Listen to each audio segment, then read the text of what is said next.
This is one of the reasons for the coronavirus. Please watch the whole video. Thank you. We're back in a moment with the newest high-tech help. Robots making life safer and easier for frontline workers. We're back now with our series, Search for Solutions, and the robots now helping humans in the battle against COVID-19. Jake Ward has the story. At this Dallas hospital, a robot called Moxie is the newest medical assistant. Moxie works full-time delivering PPE, COVID-19 tests, and even helps keep inventory.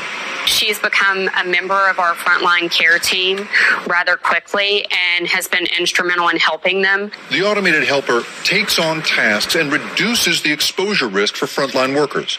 We've seen a dramatic increase in use since the COVID pandemic has set in.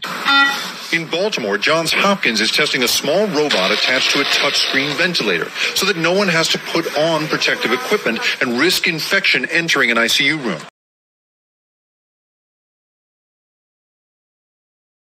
The biggest challenge to workers in countries like mine today is technology. And the biggest challenge for your new president, when we think about how we're going to employ more people here, is going to be also technology, because artificial intelligence is here and it is accelerating. And you're going to have driverless cars, and you're going to have more and more automated services.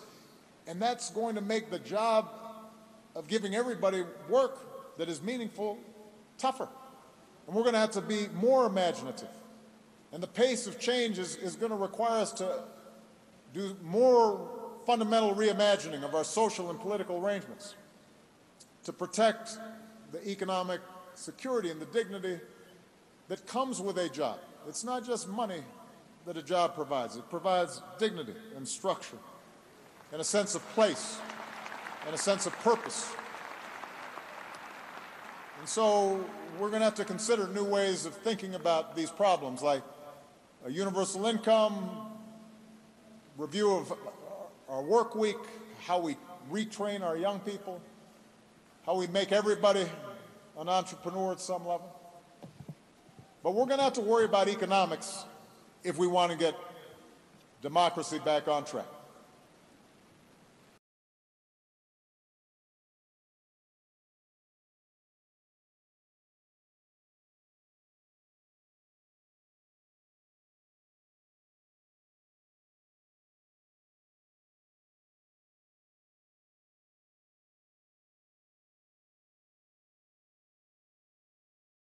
That I'm going to end on is the most important of all.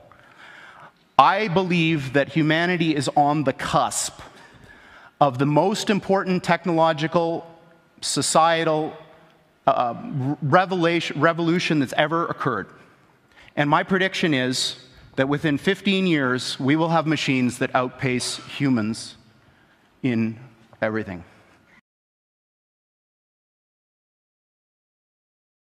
Where the machines that we build outpace us in every respect. I don't mean that they're better calculators. I don't mean that they're better at searching. I mean everything. And I think that we're very close.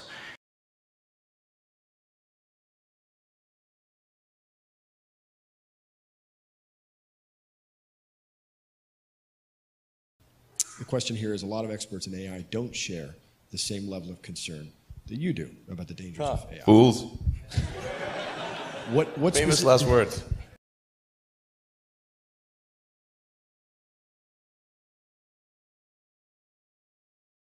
Because artificial intelligence is here and it is accelerating.